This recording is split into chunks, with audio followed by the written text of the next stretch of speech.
नमस्कार, मैं हूं संजय शर्मा। आप देख रहे हैं 4 PM महाराष्ट्र। देश की राजनीति क्या बढ़िया चल रही है। देश जाए भाड़ में और विश्व गुरु जाए विदेश में।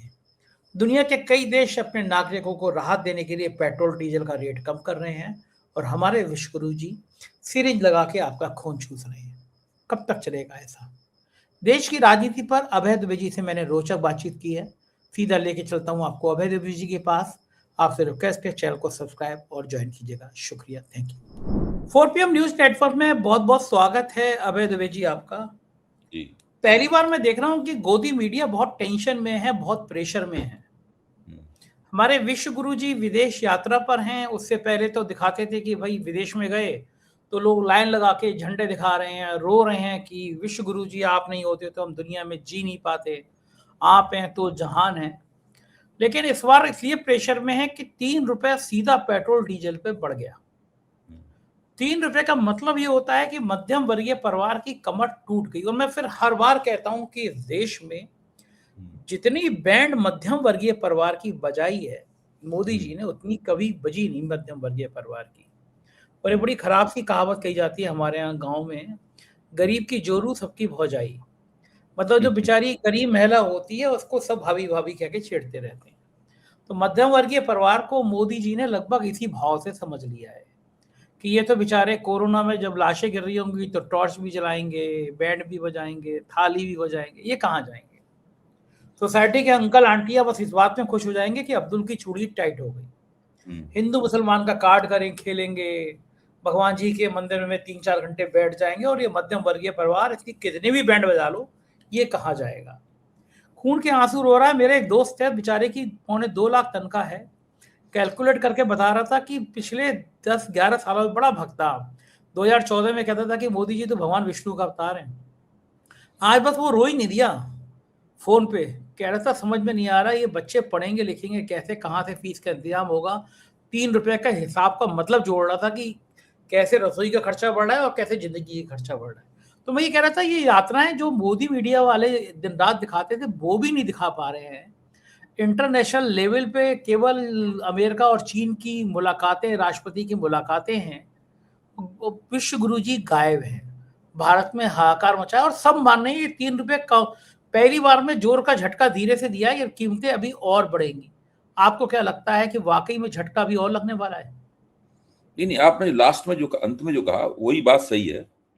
मेरा अपना मानना यह है और दूसरे कुछ विशेषज्ञों ने भी इसका तखमीना लगाया है। उनका मानना है कि कम से कम इस 3 रुपए बढ़ने से पहले जो तेल की कीमतें थी, पेट्रोल डीजल की, वो जो सीएनजी की कीमतें थी, उससे 25 से 30 रुपए के बीच में धीरे धीरे करके बढ़ाया जाएगा। अभी 3 रुपए बढ़ा, पेट्रोल बढ़ा, 3 रुपए डीजल बढ़ा। ये हो सकता है अगले बार एक हफ्ते के अंदर 5 रुपए या 6 रुपए बढ़ाया जाए।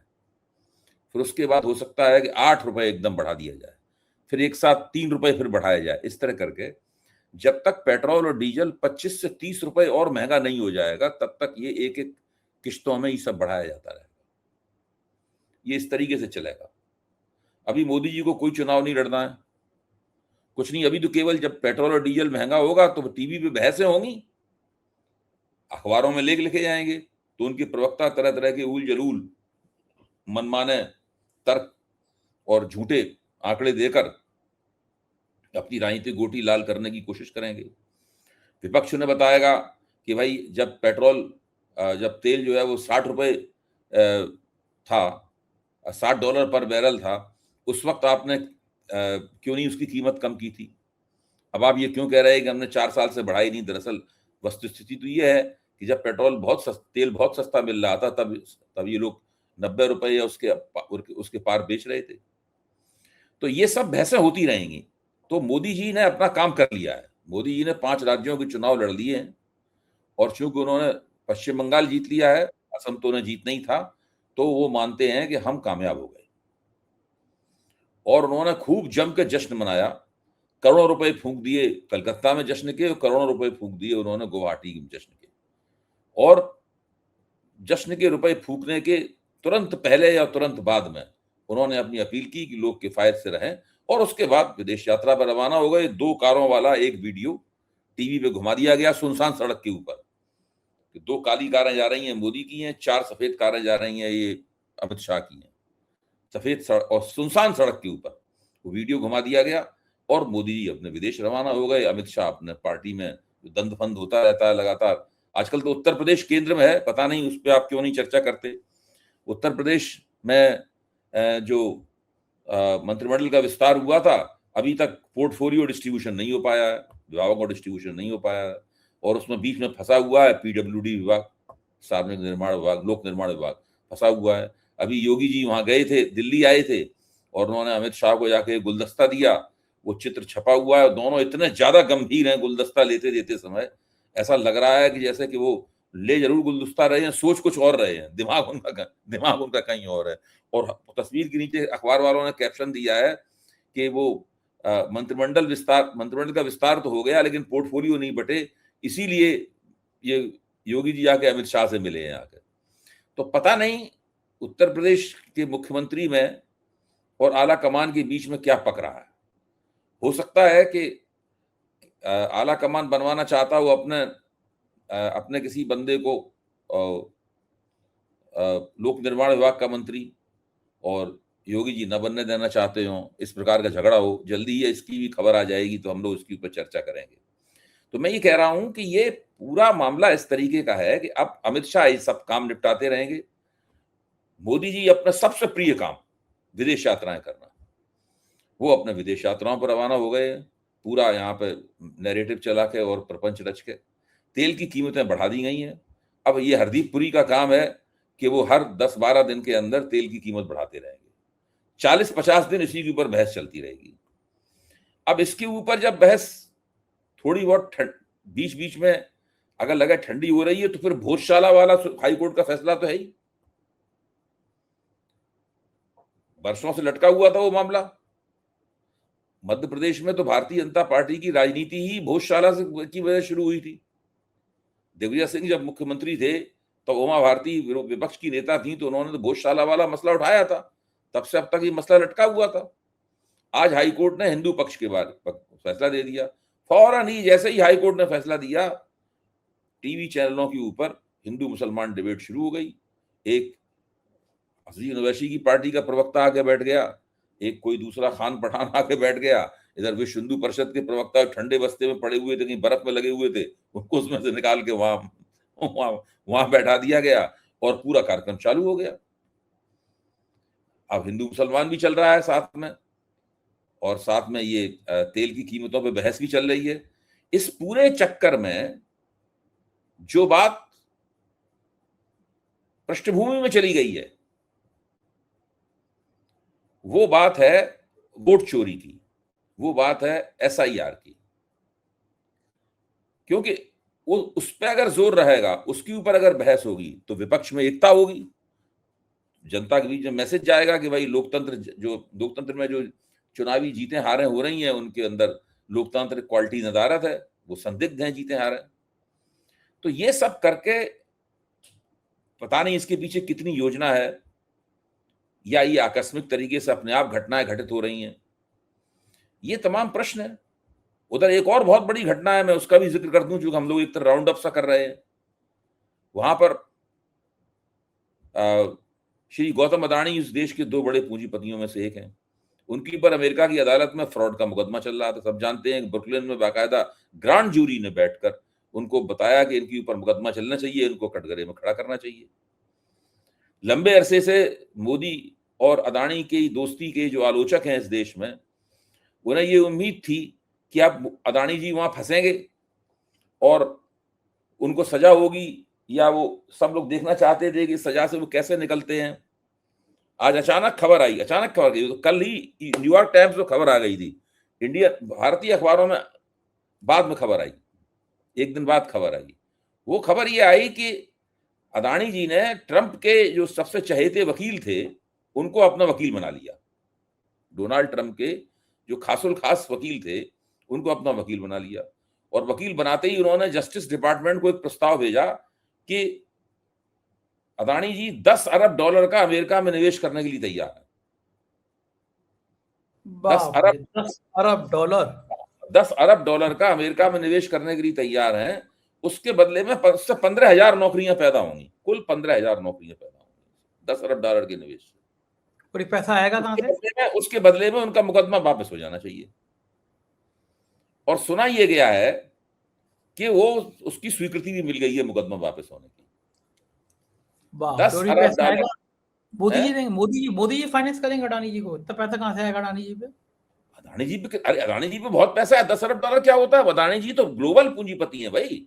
देखिए, आप इस बात को समझने की कोशिश कीजिए। अडानी जी फ्रिज नहीं बनाते हैं, अडानी जी मोटरसाइकिल और कार नहीं बनाते हैं, अडानी जी ये सब काम नहीं करते। अडानी जी मतलब हमारा बजाज नहीं करते हैं, अडानी जी रिलायंस की तरह वो इंटरनेट नहीं बेचते हैं। ये सब काम अडानी जी नहीं करते हैं। अडानी जी क्या करते हैं? अडानी जी इंफ्रास्ट्रक्चर के, यानी बड़े बड़े पुल बनाने की योजनाएं होती हैं, बड़े बड़े भंडार गृह बनाने की योजनाएं होती हैं, बहुत बड़ी बड़ी परियोजनाओं को खड़ा करने वाले पूंजीपति हैं। इसीलिए उनका कोई ब्रांड नहीं है कहीं कोई, अडानी जी। इसीलिए आप देखते हो अडानी जी के विज्ञापन बहुत कम होते हैं। जितने विज्ञापन और दूसरे पूंजीपति देते हैं अपने ब्रांड, अपने उत्पादों के, अपने प्रोडक्ट्स के, अडानी जी के कहीं विज्ञापन नहीं मिलते हैं। बीच में उन्होंने कुछ देना शुरू कर दिए थे, अडानी है तो मुमकिन है टाइप विज्ञापन हो रहे थे, लेकिन वो तो जबरदस्ती दिए हुए विज्ञापन थे, वो सब नहीं होता है। तो अडानी जी को इन बड़ी बड़ी योजनाओं के लिए अंतरराष्ट्रीय स्तर पर पूंजी उगानी पड़ती है। वही पूंजी उगाने तो वो सौर ऊर्जा के लिए पूंजी उगाने वो अमेरिकन निवेशकों के पास गए थे जहां उनके ऊपर फ्रॉड का इल्जाम लगा। तो वो अडानी के लिए 10 अरब डॉलर कोई बड़ी बात नहीं है। मैं आप क्या बात कर रहे हैं आप? तो अब देखिए, अब स्थिति ये है, बहुत से लोगों का मानना यह है कि ये 10 अरब डॉलर तो दरअसल एक तरह का छल है, एक तरह का आवरण है, कवर है एक तरह का। इसके पीछे मोदी और ट्रंप की एक डील है, सौदा है। और वो सौदा यह है कि अडानी जी को उससे मुक्त किया जाए। ऊपर से दिखाने के लिए कहा जाएगा कि 10 अरब डॉलर का खेल हो गया, 10 अरब डॉलर अडानी जी अमेरिकी अर्थव्यवस्था में निवेश करेंगे, 15,000 वो पैदा करेंगे, रोजगार पैदा करेंगे, ताकि कहने के लिए होगा ये करवाया गया हमने अडानी जी से। लेकिन वस्तुतः तो यही है कि भाई रशिया का, रूस का सस्ता तेल नहीं खरीदा जाएगा, ईरान का सस्ता तेल नहीं खरीदा जाएगा, उनके जहाज वापस कर दिए जाएंगे, यानी भारत की कीमत वेनेजुएला का महंगा तेल खरीदा जाएगा, अमेरिका का महंगा तेल खरीदा जाएगा। तो ये सब जो है वो देश में हो रहा है। और इन सब बातों के ऊपर हम लोग सोशल मीडिया में बैठे हुए बातचीत कर रहे हैं, अपनी टीका टिप्पणियां कर रहे हैं। एक तरह से हम लोगों की बातचीत में एक स्पेकुलेशन का तत्व भी है, कयास का तत्व भी है, अटकल का तत्व भी है हमारी बातचीत में, क्योंकि हमें किसी भी चीज का कोई प्रमाण तो पता नहीं है। हमसे अगर पूछा जाएगा प्रमाण दीजिए अपनी बात का, तो हमारे पास तो न दस्तावेजी प्रमाण है और न हमारे पास परिस्थितिजन्य प्रमाण है, सर्कमस्टेंशियल एविडेंस भी नहीं है। हमारे पास तो एक एनालिटिकल पॉइंट है, एक विश्लेषण है जो हम कर रहे हैं, क्योंकि हमें पता है कि ऐसा भी होता है। जी, ज्यादा करेंगे तो चैनल बंद करा देंगे फिर से। अच्छा, और अगर आप बहुत ज्यादा उछल कूद मचाएंगे तो फिर जो उछल कूद मचाने के हम लोग अभ्यस्त हैं, वो भी हम लोगों की उसका अवसर भी हमारे यहाँ से निकल जाएगा। हाँ, चैनल बंद हो जाएगा। एक नौजवान पत्रकार है रणविजय, उसने एक बहुत अच्छा ट्वीट किया है। उसे लिखा है, वॉर के बीच नेपाल, ऑस्ट्रेलिया, ब्रिटेन, जर्मनी के नेताओं ने अपनी जनता के लिए ये सब किया। नेपाल के प्रधानमंत्री ने 2 रुपए पेट्रोल सस्ता कर दिया, डीजल 12 रुपए सस्ता कर दिया। ऑस्ट्रेलिया के प्रधानमंत्री ने एक्साइज ड्यूटी कम करी, पेट्रोल 17 रुपए सस्ता कर दिया। साथ ही ट्रक वालों का रोड यूजर चार्ज फ्री कर दिया। ऑस्ट्रेलिया में एक्साइज ड्यूटी कम करने का फायदा सीधा जनता को दिया गया, भारत की तरह तेल कंपनियों को नहीं दिया गया। जर्मनी के चांसलर ने तेल पर टैक्स कम किया, इसका फायदा सीधा जनता को मिला। 17 से 19 रुपए पेट्रोल डीजल सस्ता हो गया। ब्रिटेन के प्रधानमंत्री ने बिजली के बिल पर 100 पाउंड की छूट दी, तेल पर टैक्स कम किया ताकि पेट्रोल और डीजल महंगा ना हो। और हमारे विश्व गुरु ने, उनका तर्क क्या है? उनका तर्क ये, हमने पिछले 4 साल से दाम नहीं बढ़ाए थे। ये उन्होंने भारत की जनता पे बहुत बड़ा एहसान किया। दूसरा एहसान ये है कि पिछले 2 महीने से वो शॉक तेल कंपनियां ले रही थी, जनता को शॉक नहीं लगने दिया उन्होंने। चुनाव थे, उन्होंने भारत की जनता के ऊपर कृपा की, 2 कृपाएं की। और अब वो चूंकि अब वो कह रहे हैं दुनिया में दूसरी जगहों भी कीमतें बढ़ी हैं, ये बढ़ा है वो बढ़ा, उसका तर्क देके अब कीमतें बढ़ाने का सिलसिला शुरू हो गया है। तो इस तरह ये जो राजनीति का जो कुल मिला के खेल खेला जा रहा है, एक और राजनीति का खेल चल रहा है, मैं उसका भी जिक्र कर दूं, दर्ज होना चाहिए 4 PM के मंच पे। वो ये है कि जो 2024 में जो याचिका दायर की गई थी कि चुनाव आयुक्तों की नियुक्ति कैसे हो, क्या सरकार के पास इस तरह चुनाव आयोगों की नियुक्ति का अधिकार होना चाहिए? सरकार मनमाना जिसको चाहे नियुक्त कर दे, अपने चाहते को नियुक्त कर दे। तो अब वो सुप्रीम कोर्ट उस पर विचार करने लगा है, और सुप्रीम कोर्ट के जज जो विचार कर रहे हैं वो ऐसी ऐसी टिप्पणियां दे रहे हैं, उन टिप्पणियों को सुनकर तो लगता है कि वो इस सरकार ने जो कानून बनाया था उस कानून को खारिज करने जा रहे हैं। लेकिन उनकी टिप्पणियों से हम लोगों को बहुत उम्मीदें नहीं करनी चाहिए। ऐसी टिप्पणियां जज लोग बहुत देते हैं, बाद में वो लिखते भी नहीं है उन टिप्पणियों को अपने फैसले। लेकिन टिप्पणियां सुन लीजिए आप। एक टिप्पणी यह है कि आखिरकार चीफ जस्टिस ऑफ इंडिया को उस जो चयन करने वाली कमेटी है उसका मेंबर क्यों नहीं होना चाहिए? जब आप लीडर ऑफ अपोजिशन को रखते हैं उसके अंदर, और उसके मुकाबले सरकार के लोग जो होते हैं वो लोग सरकार के प्रतिनिधि जो बैठे होते हैं वो बहुमत में होते हैं, लीडर अपोजिशन के होने से फायदा क्या है? एक जुडिशरी का व्यक्ति होना चाहिए, चीफ जस्टिस ऑफ भारत का मुख्य न्यायाधीश उसके अंदर होना चाहिए। दूसरी टिप्पणी सुनिए आप। दूसरी टिप्पणी यह है कि चुनाव आयुक्त को न सिर्फ निष्पक्ष होना चाहिए बल्कि उसे निष्पक्ष दिखना भी चाहिए। तीसरी टिप्पणी यह है कि सरकार को यह अधिकार नहीं लेने दिया जाएगा, बड़ी कि वो अपने मनमाने क्यों लेने दिया जाए अधिकार ये कि अपने मनमाना चुनाव आयुक्त को नियुक्त कर दें। अब इन 3 टिप्पणियों को अगर आप सुनेंगे तो आपको लगेगा कि अब तो कुछ बड़ा काम होने वाला है। लेकिन क्या आप इन 3 टिप्पणियों को सुनकर ये बात गारंटी से कह सकते हैं कि बड़ा काम होने वाला है कोई? अभी आज मैं प्रशांत भूषण जी से चर्चा कर रहा था तो उन्होंने बताया कि अगर सुप्रीम कोर्ट इस कानून को रद्द करता है तो फिर ज्ञानेश कुमार की नियुक्ति भी रद्द हो जानी चाहिए उसके। यही कानून कहता है, बशर्ते सुप्रीम कोर्ट अनुच्छेद 142 के अपने अधिकारों का इस्तेमाल करते हुए उनकी नियुक्ति को रद्द होने से रोक दे। इसके लिए स्पष्ट उसे निर्देश दे दे कि कानून हमने रद्द कर दिया है लेकिन चुनाव आयुक्त की नियुक्ति रद्द नहीं होगी। और चुनाव आयोग की नियुक्ति रद्द होती है तो SIR सब रद्द हो जाएगी। तो अगर इसमें कोई जुडिशियल खेल होने वाला है तो खेल तो बहुत बड़ा होगा। आप सोचिए, मतलब कोई बड़ी बात दिख रही है पूरी। लेकिन क्या होगा इसके बारे में हम और आप एक अंदाजा लगा ही सकते हैं। अभी 4 PM के मंच पे कहने की जरूरत नहीं। लेकिन कई बार ऐसा हुआ है, और एक टिप्पणी जो सुप्रीम कोर्ट के चीफ जस्टिस की बहुत ज़्यादा वायरल हो रही है, वो भी बड़ा दुखद है। बेरोजगारों को लेकर उन्होंने टिप्पणी करी है, और वो उन्होंने कहा है कि कुछ युवा कॉकरोच की तरह हैं, उन्हें ना तो रोजगार मिलता है और ना पेशे में जगह। वो media, social media, RTI activist या अन्य एक्टिविस्ट बनकर हर किसी पर हमला शुरू कर देते हैं।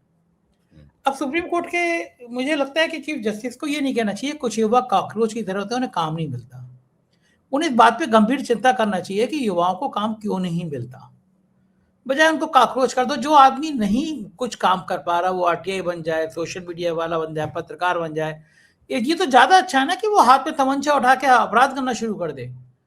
उससे तो ज्यादा अच्छा है ना कि कुछ तो काम उन्होंने इस्तेमाल की है, कोई भी उस भाषा से सहमत नहीं होगा कि आप बेरोजगार युवाओं को जो रोजगार पाने में विफल हैं उनकी तुलना आप कॉकरोच से करें। लेकिन इसके अंदर एक ओपनिंग भी है। हालांकि उन्होंने ये बात उस ओपनिंग के लिए नहीं लिखी है, लेकिन हमारे आपके ऐसे लोग इसके अंदर एक ओपनिंग देख सकते हैं। वो ओपनिंग क्या है? ओपनिंग ये है कि कॉकरोच जो है विषम परिस्थितियों में भी टिके रहने की ताकत रखता है। कॉकरोच जो है ना, वो आसानी से खत्म नहीं होता। उसके लिए जाने कितने जहर बुझे स्प्रे बनाए जा चुके हैं, कौन कौन सी टिक्कियां बनाई जा चुकी हैं, कौन कौन सी लाइनें, जहर भरी लाइनें महिलाएं खींचती हैं अपने घरों में, है। लेकिन जहां कॉकरोच आ गया एक बार, वो कॉकरोच रहता ही है वहां पे।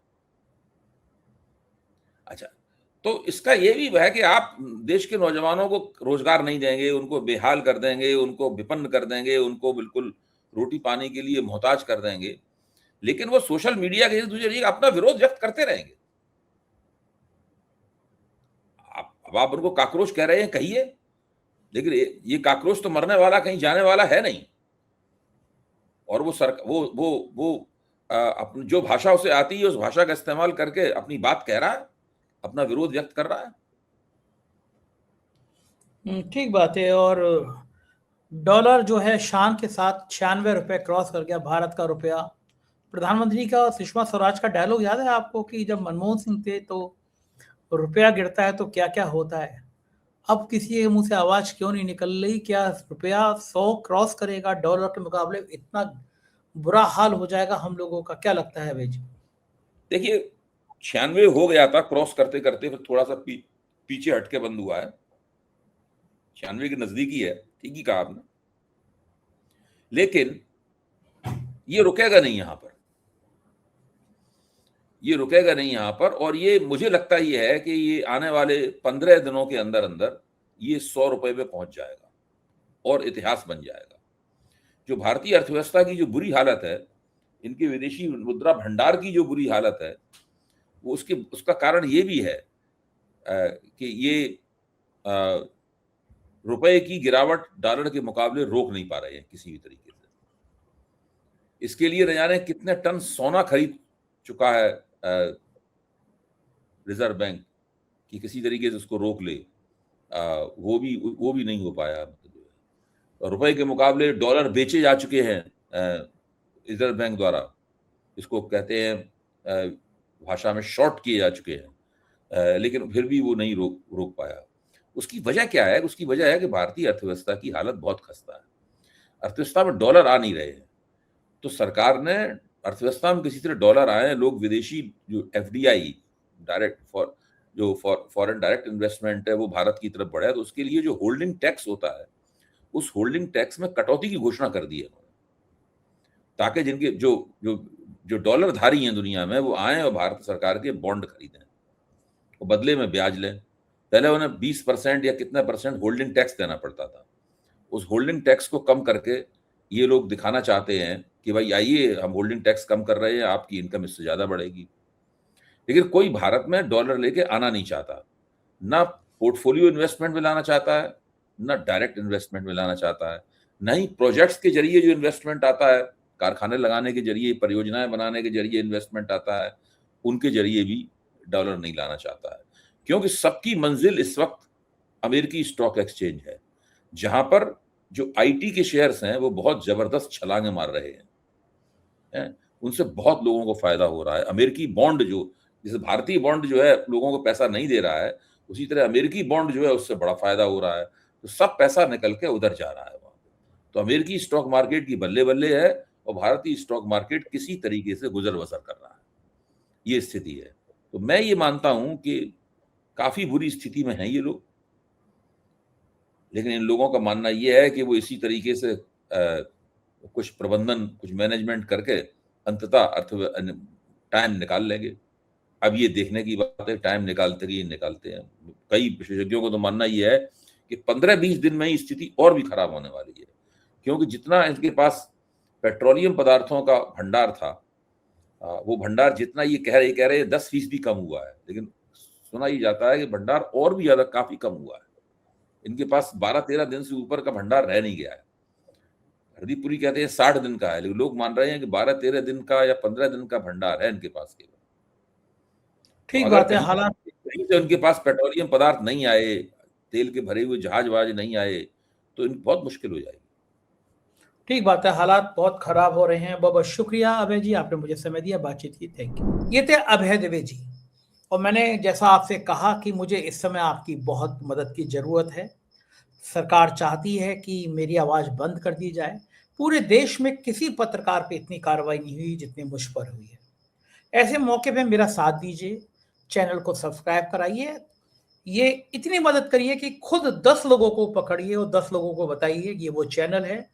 सरकार पिछले 10 सालों से जिस चैनल के पीछे पड़ी है, बार बार कभी सुप्रीम कोर्ट जाना पड़ता है मुझे, कभी हाई कोर्ट जाना पड़ता है, तो इतनी मदद करिए कि 10 लोगों को सब्सक्राइब कराइए, ये वीडियो ज्यादा से ज्यादा लोगों तक भेजिए। मैं आपकी बात कहता हूं, आपकी आवाज उठाता हूं, सरकार को मुझसे सिर्फ यही परेशानी है। इस दौर में आप मेरा साथ देंगे, मुझे यकीन है। बहुत बहुत शुक्रिया, थैंक यू।